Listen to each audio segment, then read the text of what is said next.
She had 30 seconds to make a choice that would either destroy her life or save it. A minimum wage waitress. A billionaire's catastrophic mistake. One sentence that could cost her everything. What would you do if speaking up meant losing the only job keeping your dying sister alive? What would you do if staying silent meant watching someone throw away millions because of a simple math error you could fix? Sarah Mitchell had 30 seconds to decide.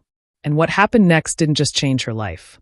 It exposed a betrayal 20 years in the making, took down an empire, and proved that the most dangerous person in any room is the one everyone thinks is invisible.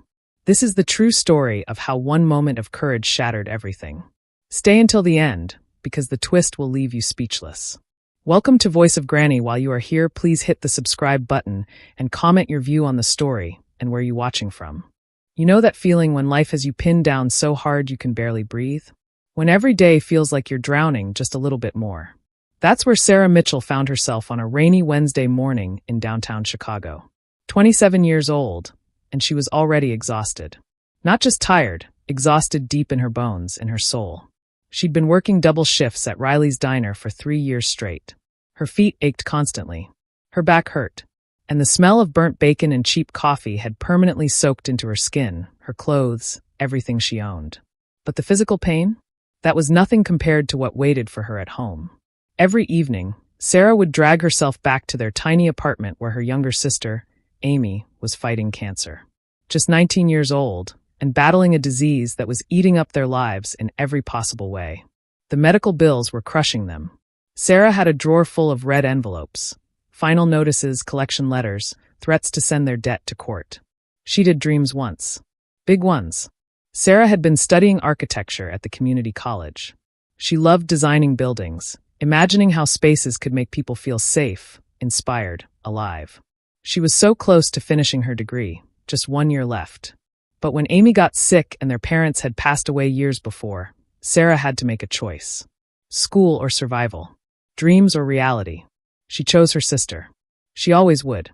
So every morning, Sarah would tie on that stained apron, paste on a fake smile, and serve coffee to people who barely saw her.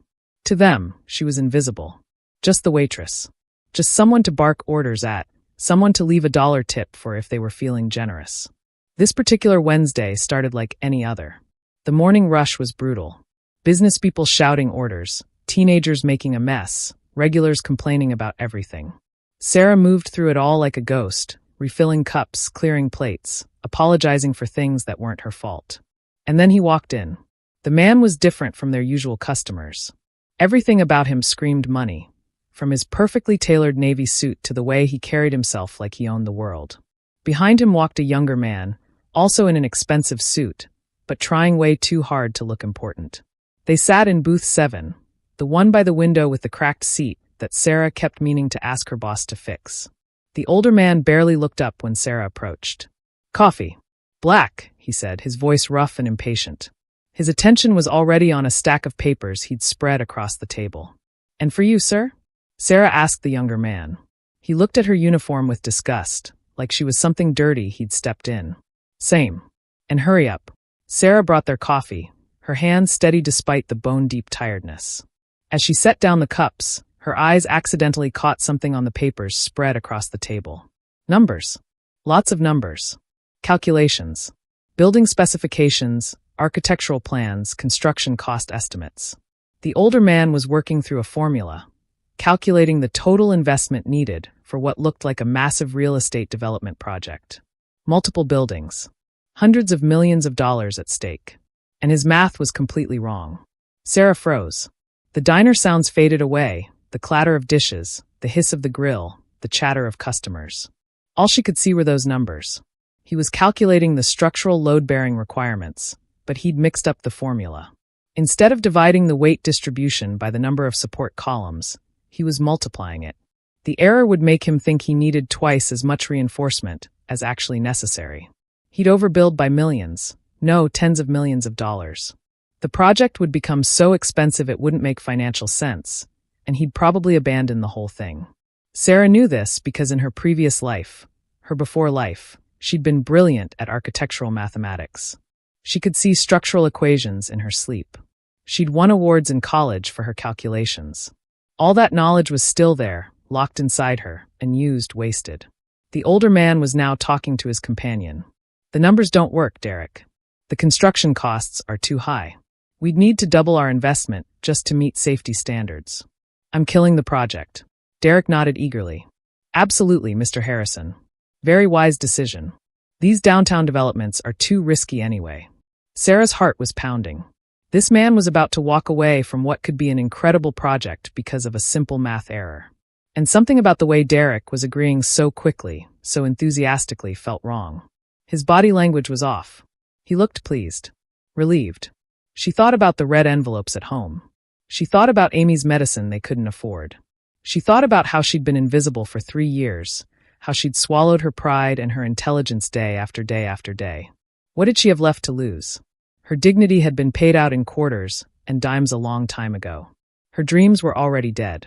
And if she stayed silent, if she stayed invisible, nothing would ever change. Sarah took a breath that felt like jumping off a cliff. Excuse me, sir. Derek's head snapped up. We're in a private meeting. Go away. But something in Sarah's voice made the older man, Mr. Harrison, look up. His eyes were sharp, cold, calculating. What? I'm sorry to interrupt, Sarah said, her voice shaking but clear. But your math is wrong. The entire diner seemed to hold its breath. Have you ever had a moment where you can feel your entire life balancing on a knife's edge? Where one sentence, one choice, could either destroy you or save you. That's where Sarah stood, with every eye in the diner suddenly locked on her. Derek looked like he was about to explode. His face turned red. Are you serious right now? How dare you, Mr. Harrison? I'll have her fired immediately. But Victor Harrison, owner of Harrison Property Empire and one of the most powerful real estate developers in the Midwest, wasn't yelling. He was just staring at Sarah with those ice-cold eyes. The silence stretched so long Sarah thought she might pass out. What did you just say to me? His voice was quiet. Dangerous. Sarah's knees felt weak, but she'd already jumped. No going back now. Your calculation, sir. The structural load formula. You're multiplying the weight distribution by the support column ratio when you should be dividing. The formula you're using would tell you the building needs twice as much reinforcement as it actually does. You're making the project seem impossible when it's actually completely viable. She pointed at the paper with a trembling finger. Right here. You've written total load times support density. But it should be total load divided by support density. With the correct calculation, your construction costs drop by almost 40%. The project becomes not just possible, but profitable. Derek was making sputtering sounds. This is insane. Mr. Harrison, she's a waitress. She doesn't know what she's talking about. I've run these numbers 3 times. Have you? Sarah heard herself say. And suddenly, something clicked in her mind. Something about Derek's expression. About the way he'd been so quick to agree when Harrison said he was canceling the project. She looked directly at Derek. You knew the math was wrong, didn't you? Derek's face went pale. That's a ridiculous accusation. You knew, Sarah continued, her confidence growing even as her hands shook. And you let him make the error. You wanted him to cancel this project. Victor Harrison slowly set down his pen. He didn't look at Derek. He kept his eyes locked on Sarah. Explain. Sarah's mind was racing, but it was all coming together. When I corrected you, he didn't look confused. He looked angry. Defensive. If he'd really checked these numbers 3 times like he claims, he would have caught this basic error. It's architecture 101. But he didn't catch it because he didn't want to catch it. He wanted you to see these numbers and walk away. The color had completely drained from Derek's face now. Why would my development manager want me to abandon a project? Harrison asked, but his tone suggested he already knew the answer. Sarah thought about all the years she'd spent watching people in this diner. Learning to read faces, body language, lies. Your competitor, she said softly. Someone else wants this downtown space. If you walk away, they can swoop in and get it cheap. Harrison's jaw tightened. He turned to Derek. I'm listening, and I want to hear from you. Now. Derek was sweating. Sir, this is absurd. You're taking the word of a last chance, Harrison interrupted. The truth. The silence that followed was broken only by the sound of Derek's shallow breathing. Kendrick Real Estate, Derek finally whispered. They offered me $3 million to make sure you passed on this project. They knew you'd been eyeing this downtown block. If you walked away, they could buy it for half what it's worth. Sarah watched as betrayal flickered across Victor Harrison's face. Just for a moment, The powerful billionaire looked like a man who'd been punched in the gut. Then the steel returned. Get out of my sight. Security will escort you from the building. Your accounts are frozen. My lawyers will contact you about fraud charges. Derek opened his mouth, closed it, then practically ran from the diner. Sarah stood there, suddenly realizing what she'd just done. She'd just destroyed a man's career. Her hands started shaking so badly, she had to clasp them together. Victor Harrison slowly turned his attention back to her. He studied her for a long moment. Her stained uniform, her worn-out shoes, her tired eyes that had seen too much for 27 years old. What's your name?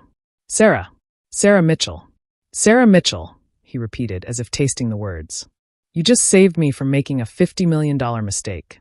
And you just exposed a traitor in my company. He paused. Why? The question surprised her. Because the math was wrong.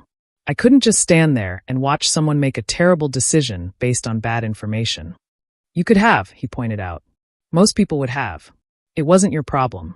You risked your job, which I'm guessing you desperately need, to correct a stranger. Sarah felt tears threatening. The adrenaline was wearing off, and exhaustion was crashing over her. I used to be someone who solved problems, she said quietly. Before life got in the way. I guess I forgot how to stay quiet. Harrison stood up. He was tall, imposing.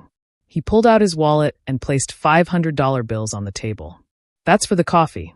He looked at her boss, who'd been watching from behind the counter with his mouth open. Joey, your waitress just quit. Wait, what? Sarah gasped. Get your things, Harrison said to her. You're coming with me. Sir, I can't just. Yes, you can. I'm offering you a job. We'll discuss the details in my office.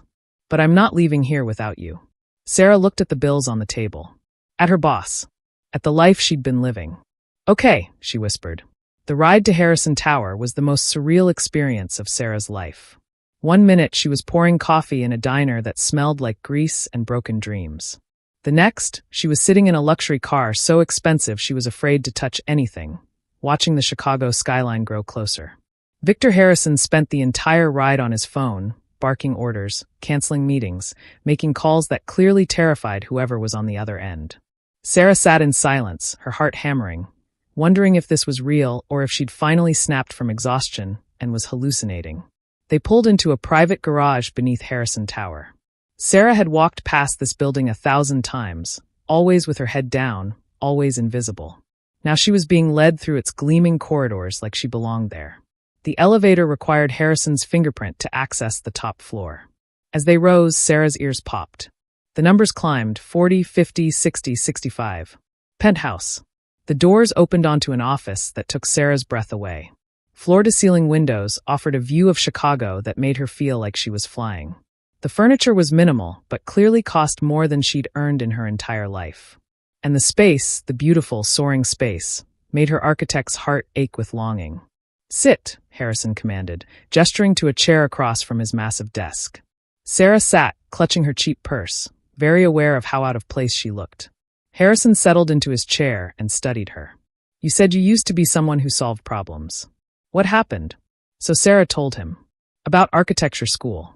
About her sister's cancer. About dropping out to keep Amy alive. About the mountain of debt that grew no matter how many shifts she worked. About dreams she'd buried so deep she'd almost forgotten they existed. Harrison listened without interrupting. When she finished, he nodded once. Here's what's going to happen. I'm creating a new position in my company. Special project analyst. You'll work directly under me. Your job is simple. Look at what my team produces and tell me when something's wrong. Find the errors. Find the lies. Find the problems before they cost me millions. Sarah's mouth went dry. Sir, I'm not qualified. You have more natural talent than half my Harvard MBAs, he cut her off. Derek had a degree from Cornell and 15 years of experience. You saw in 30 seconds what he deliberately hid. That's not qualification. That's gift. He named a salary that made Sarah's vision blur. $200,000 a year. Plus a signing bonus, enough to cover Amy's treatment for the next 2 years. I don't know what to say. Say yes. Sarah thought of Amy, pale and sick. She thought of the red envelopes. She thought of the part of herself she'd killed to survive. Yes, she whispered. Yes, Mr. Harrison. Call me Victor. The next week was chaos. Sarah was processed by HR, given an office, an actual office with her name on the door, and handed a corporate credit card with instructions to buy clothes that don't smell like hash browns. The check that arrived at her apartment made Sarah cry so hard Amy got scared. For the first time in 3 years, she paid every bill in full. She scheduled Amy's next treatment without having to beg for a payment plan. She bought groceries without checking prices. But the real work was just beginning. Victor Harrison's company was massive. Dozens of development projects worth billions of dollars. And he was convinced someone inside was leaking information to Kendrick Real Estate, his main competitor. Derek was small fish, Victor told her in a private meeting. He was being fed information by someone higher up. Someone who's been sabotaging me for months. I need you to find out who. Sarah was terrified. She wasn't a detective. She was a waitress with a talent for math. But then she remembered. Waitresses are invisible. They watch. They listen. They see things people don't think anyone notices. So that's what Sarah did. She watched. She noticed that Margaret Lane, Victor's executive assistant of 18 years, seemed overly interested in what Sarah was working on. Margaret was sweet, motherly, always offering Sarah coffee and advice about navigating office politics. Sarah noticed that certain files were accessed at odd times, late at night, on weekends. Always by Margaret, supposedly on Victor's behalf. She noticed that before every major meeting Victor held at restaurants or off-site locations, Margaret would arrange for catering from the same company, Kendrick Catering Services. The name made Sarah's blood run cold. Kendrick. She dug deeper, using the database access Victor had given her. She traced phone records, email patterns, file downloads. And slowly, horribly, a picture emerged. Margaret Lane wasn't just Victor's assistant. She was related to Richard Kendrick, his main competitor. They were cousins. And for 18 years, Margaret had sat outside Victor's office, smiling and helpful, while bleeding his company dry from the inside. The catering service was the dead drop. Every time Margaret called to order food for Victor's meetings, she was actually confirming the time and location to Kendrick's people. They'd send someone to watch, to listen, to gather intelligence. Sarah's hands shook as she compiled the evidence. This wasn't just corporate espionage. This was deeply personal betrayal. She brought everything to Victor late one night when the office was empty. He read through her findings in silence, his face growing harder with each page. 18 years, he finally said, his voice hollow. She was at my wedding. She knew my children when they were babies. I'm sorry, Sarah whispered. Victor looked at her, and for just a moment, she saw the human beneath the billionaire exterior. Hurt, betrayed, tired. Then he stood up, and the steel returned. Don't be sorry. You did your job brilliantly. Now we're going to set a trap. Have you ever watched someone you care about prepare to face their worst betrayal? It's like watching someone put on armor before battle, except the enemy is someone they trusted with their life. That's what Sarah witnessed as Victor Harrison prepared to confront Margaret Lane. But he wasn't just going to fire her. He was going to destroy the entire operation she'd built and take down Richard Kendrick in the process. We need bait, Victor said, pacing his office at midnight. The Chicago skyline glittered behind him like a field of stars. Something big enough that Kendrick can't resist acting on it immediately. Sarah's mind raced. She thought about all the projects currently in development. Then it hit her. The Riverside project. Victor stopped pacing. Go on. It's your biggest venture. That mixed-use development on the waterfront, residential towers, commercial spaces, the whole thing. Kendrick's been trying to get that location for years. Sarah's confidence grew as she spoke. What if you tell Margaret you're canceling it? Make it seem like the financing fell through, like you're going to sell the land rights cheap, just to cut your losses. Victor's eyes gleamed. And when Kendrick gets that information, he'll try to buy those land rights immediately, Sarah finished. He'll move fast, commit millions, maybe even announce it publicly to humiliate you. Except the financing hasn't fallen through at all. Exactly. In fact, you just secured a massive investment from overseas partners. The project is more solid than ever. When you announce that while Kendrick is overextended, he'll be caught with his pants down, Victor finished. A cold smile crossed his face. I like it. It's ruthless. I learned from waiting tables, Sarah said quietly. Sometimes you have to let the customer think they're getting away with something before you present the bill.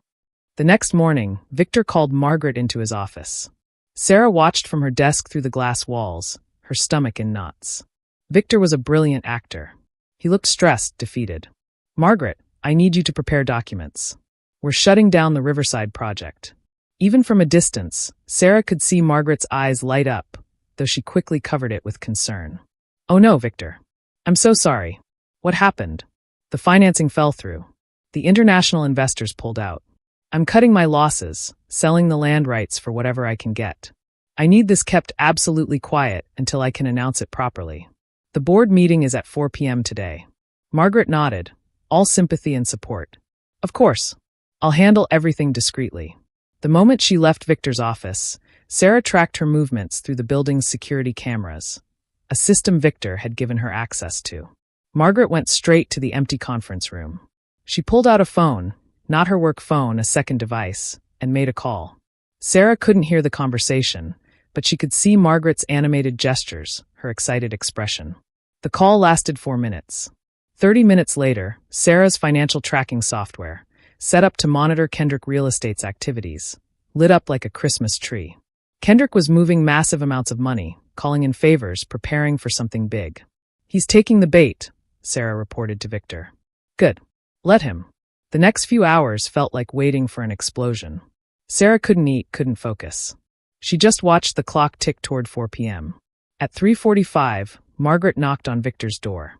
Everything's ready for your announcement, Victor. The board is assembling. I've prepared your notes. Thank you, Margaret. Actually, I'd like you to sit in on this meeting. You've been with me so long, you should hear this directly from me. Something flickered in Margaret's expression. Was it guilt? Triumph? Then she smiled. Of course. I'd be honored. The boardroom filled with executives, all looking nervous. They'd heard rumors. Sarah slipped in last, taking a seat in the back corner. Victor stood at the head of the table, looking every inch the defeated businessman. Margaret sat nearby, hands folded, the picture of loyal support. Thank you all for coming on short notice, Victor began. I have important news about the Riverside project. Everyone leaned forward. As of this morning, we have secured a $2 billion investment from the Singapore Development Fund. The Riverside project isn't just moving forward. We're doubling its scope. We're adding a third residential tower and an entire retail complex. It's the largest development in Chicago history. The room erupted in applause and shocked exclamations. Everyone except Margaret. Sarah watched the color drain from her face. Watched realization hit her like a physical blow. Margaret, Victor said quietly, and the room fell silent. Do you have anything to add? Margaret's mouth opened and closed. I don't understand. You said the financing fell through. You said you were selling. I said a lot of things, Victor replied, his voice cold as Arctic ice. To see what you would do with that information. He pressed a button.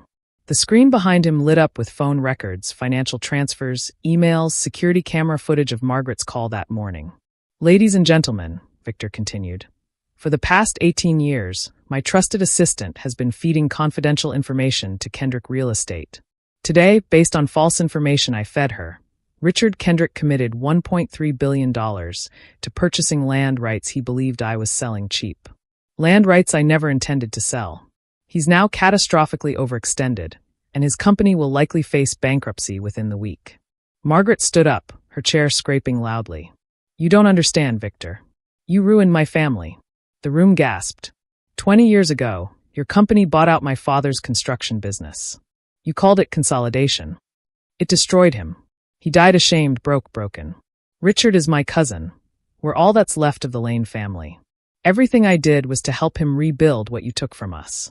Sarah felt a chill run down her spine. This wasn't just corporate espionage.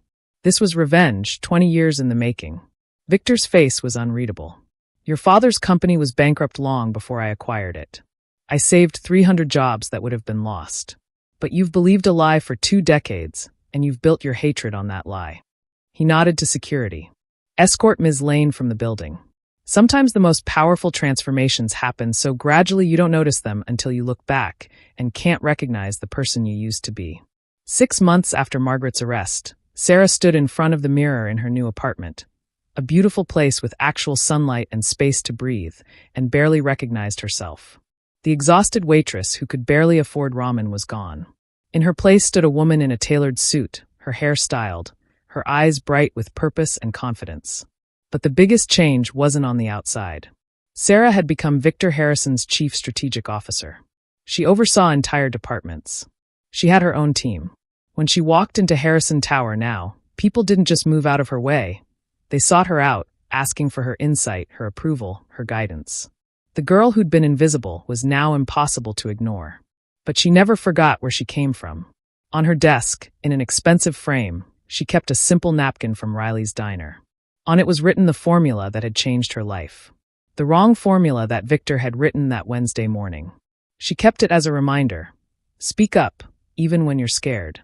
Especially when you're scared. Her office door opened, and Victor walked in without knocking. He never knocked. They'd moved past that formality months ago. Sarah, I need your eyes on something. He dropped a folder on her desk. I'm looking at acquiring a tech company. The owner swears their revenue projections are solid, but something feels off. Sarah flipped open the folder and immediately started scanning the numbers. Within 2 minutes, she'd found it. He's counting pre-orders as confirmed revenue. Look here. This $30 million in projected earnings is actually just deposit money that could be refunded. If even a quarter of these orders fall through, his entire valuation collapses. Victor smiled, not his cold business smile, but a real one. That's my girl.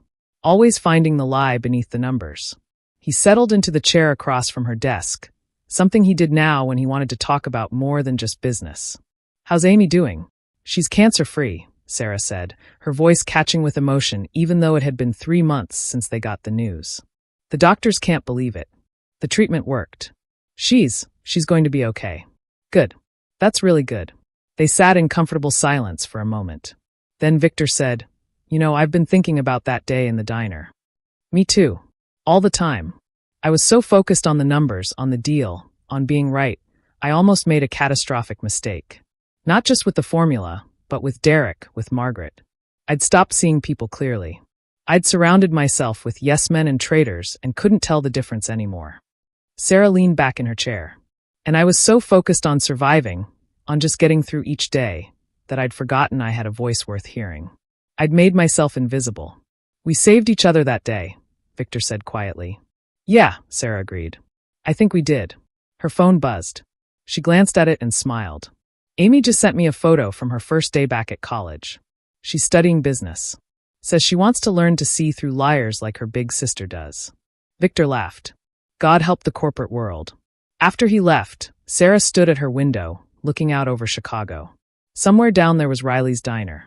She could probably see it if she knew exactly where to look. She thought about the woman she'd been 6 months ago, desperate, drowning, invisible. She thought about the moment she'd chosen to speak up, even though everything in her screamed to stay quiet and safe. That single moment of courage had shattered her entire world. But from those broken pieces, she'd built something stronger. Her phone rang. Unknown number.